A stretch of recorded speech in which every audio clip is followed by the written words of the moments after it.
This is an update to my previous video. Apparently, Israel had launched airstrikes before July 1st. For example, killing a member of Hamas on June 29th. This video is in response to a comment from YouTube user Wild Lettuce, who posted a comment to my previous video, Israel attacked Gaza on July 1st.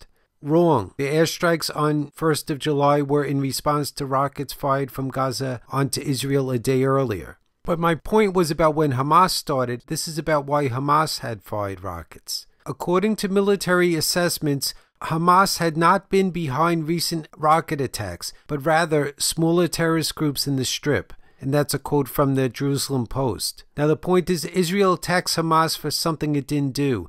As for why another group might fire rockets, Israel first was rounding up Palestinians who had nothing to do with the kidnapping.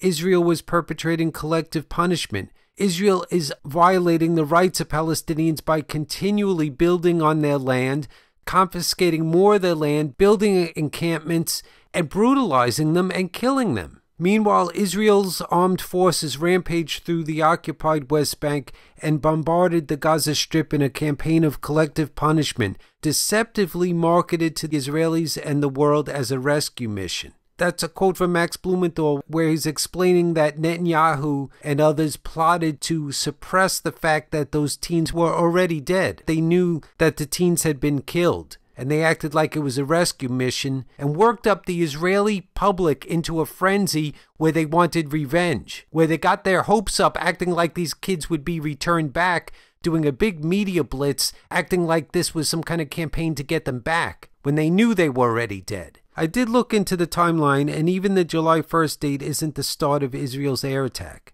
But on June 29th, Israel hit a Hamas operative who was not involved in rocket fire, but by some reports part of the enforcement squads.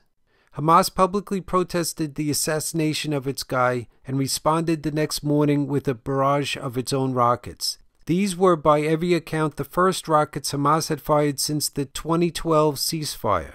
I'm quoting J.J. Goldberg in the foreword, and as I say, I think you could see Hamas's view that Israel killing one of their members in an air attack is Israel breaking the ceasefire. So this has been an update to the previous video. And please share this other video that already has over 3,000 views. We need every American to know that Israel is the aggressor. U.S. media has been perpetrating a fraud on the American people. We have to do something to turn this situation around. So please check out this video and post your suggestions. Please post some comments as far as what do you think we need to do. We need to raise some money. I was thinking also, we get attacked repeatedly over our support of Israel. And we have these politicians acting like it's okay what Israel's doing. We're going to get hit again.